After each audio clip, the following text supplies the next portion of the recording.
Welcome to How You Livin', a transformative podcast featuring best-selling author, inspirational speaker, and minister, Dr. Rick Rigsby. And now, Dr. Rick.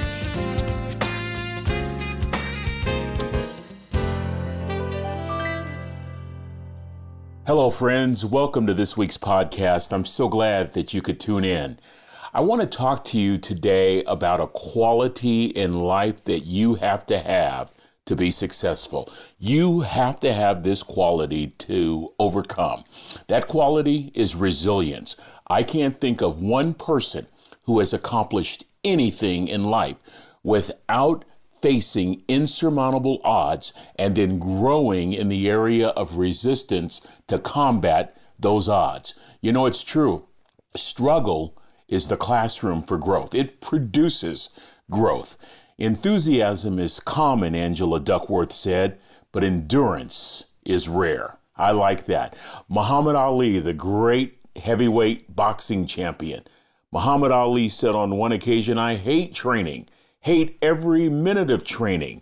But then I said, don't quit, because if I can suffer now, I'll be a champion for the rest of my life." Ha ha!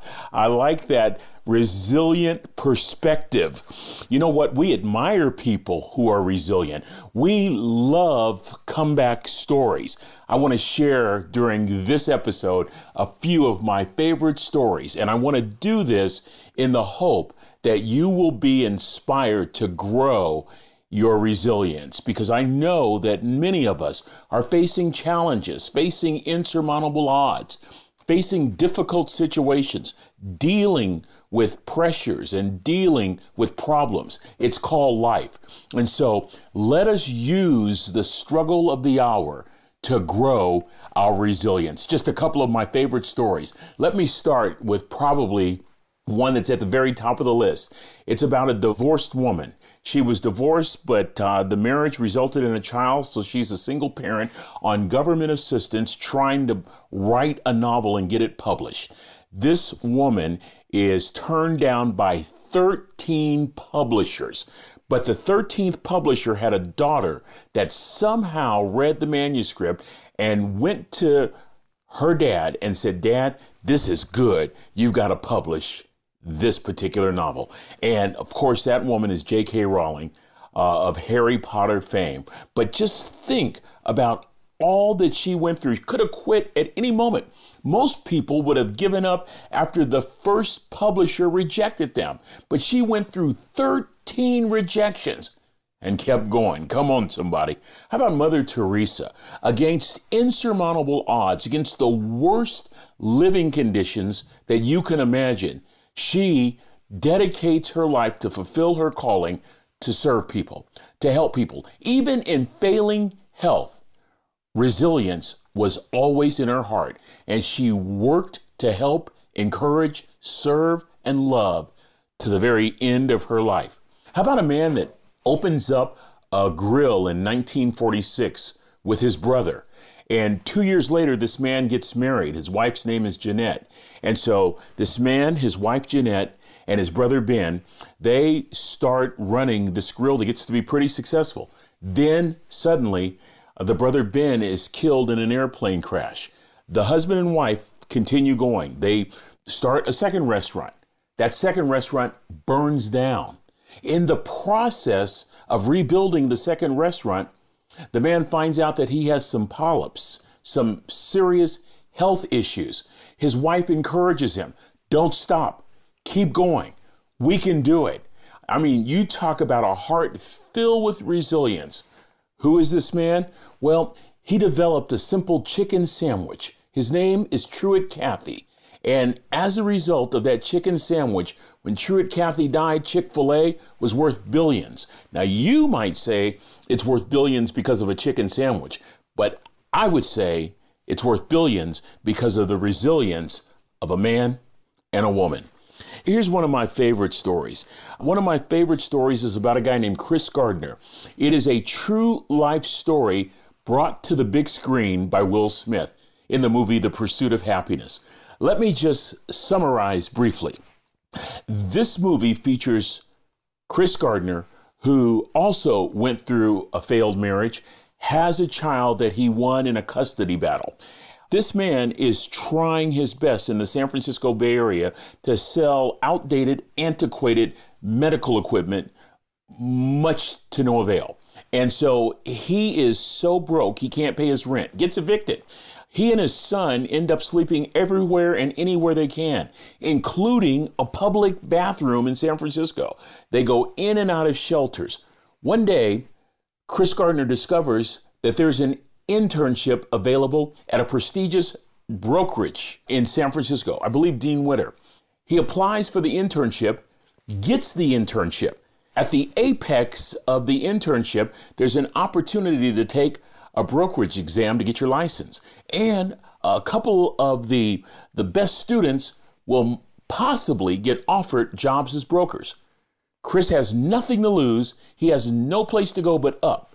Against insurmountable odds, Chris Gardner passes the brokerage exam and gets his brokerage job. He becomes from a bum to a broker. The favorite scene in that movie, my favorite scene, makes me cry every single time. It is when Chris Gardner goes in to meet the partners on the last day of the internship, tells them, I wore a nice shirt today, this being the last day and all.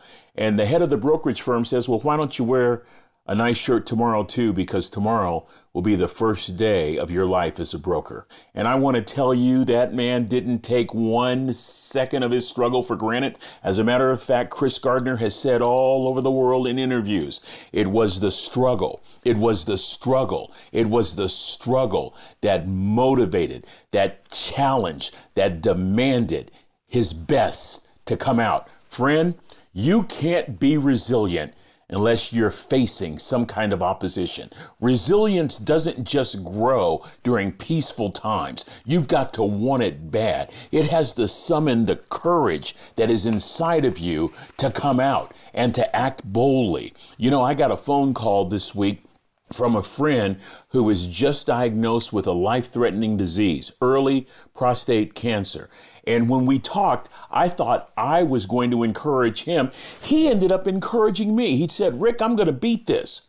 I'm going to beat this. And not only am I going to beat it, but soon as my last treatment, and as soon as my last treatment is over, I'm buying a travel trailer. He said, my family doesn't even know this yet. I'm going to buy a travel trailer and I'm going to go camp and hike in the mountains of Utah and Colorado because life is good and I want to enjoy life. Ho, ho, baby. Let me tell you something. You know what resilience says? Resilience says, come on, disease. I'm going to knock you down and I'm going to keep on living. I'm going to find the inner strength, the faith, and the courage to keep on keeping on. I like that. You see, there's a common thread in resilience, and I know you see it. Resilience requires courage. The courage to do something that scares you. You know what? One of my heroes is Captain Eddie Rickenbacker. He was that flying ace during World War I. And he said on one occasion, courage is doing what you're afraid to do. There can be no courage unless you're scared.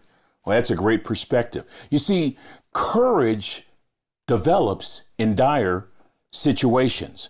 I have a friend that's a rescue swimmer, and his job is to jump from the helicopter into the seas, into the ocean, and save people in distress. And I asked him on one occasion, when you're standing on the edge of that helicopter, aren't you scared? He says, I'm very much afraid.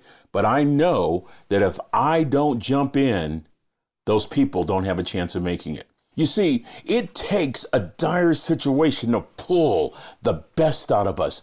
It takes difficult situations and struggle so that we can grow our resilience.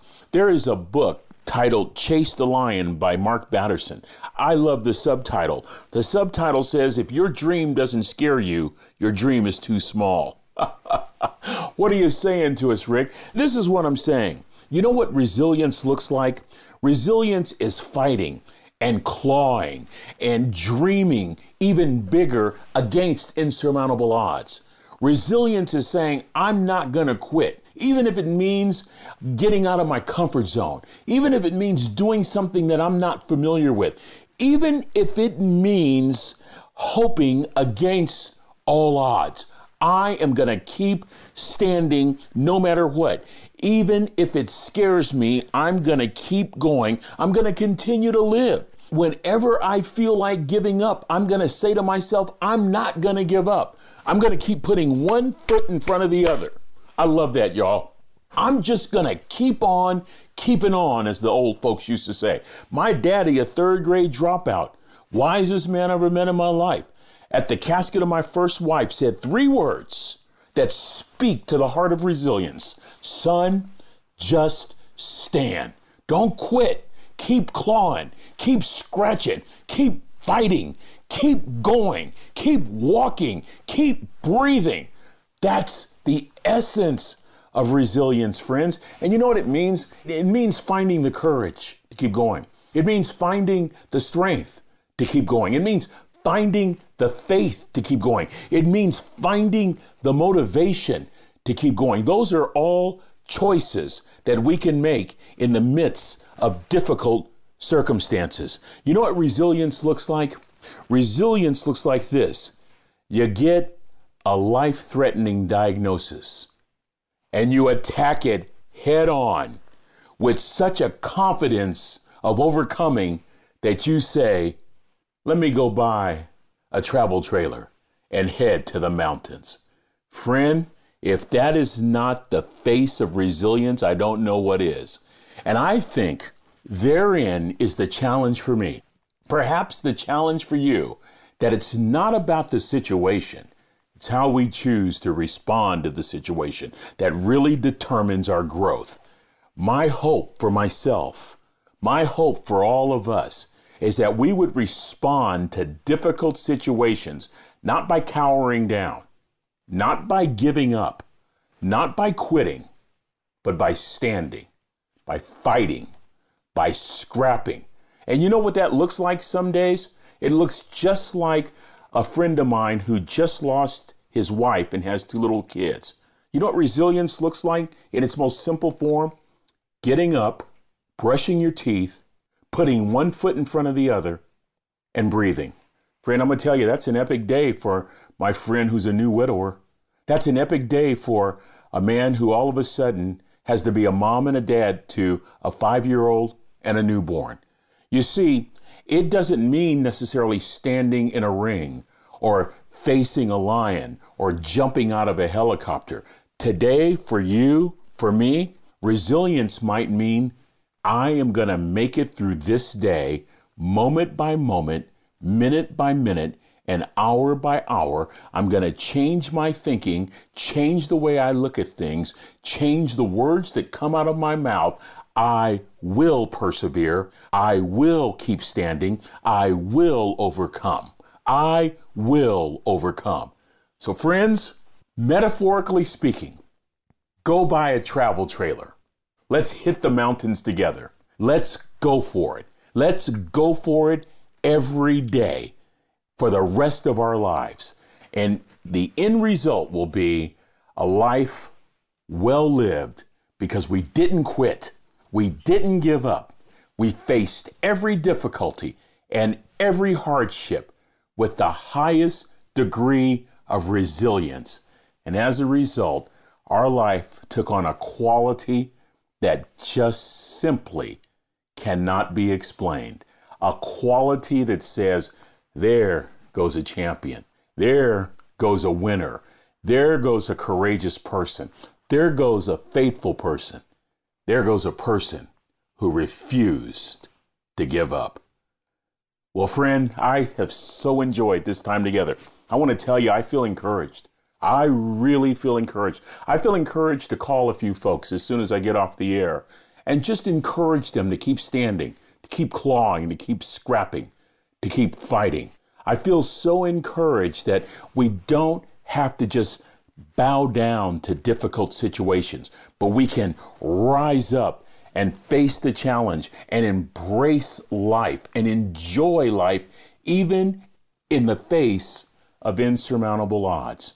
I want you to think about resilience for the next day or two and growing your resilience in the midst of the battle, in the midst of the struggle. Well, our time is up. Thank you so much for joining me today. And let's plan to be together again next week. Until then, this is Dr. Rick asking you the most important question I can ask you today. How you living? I'll talk to you soon. Are you ready to make an impact in your world right now? Do you want to stop existing and start living your best life right now? Dr. Rick wants to give you the first chapter of his best-selling book, Lessons from a Third Grade Dropout, absolutely free. Just go to www.rickriggsby.com/free gift to get the print or audiobook right now. This is thepodcastfactory.com.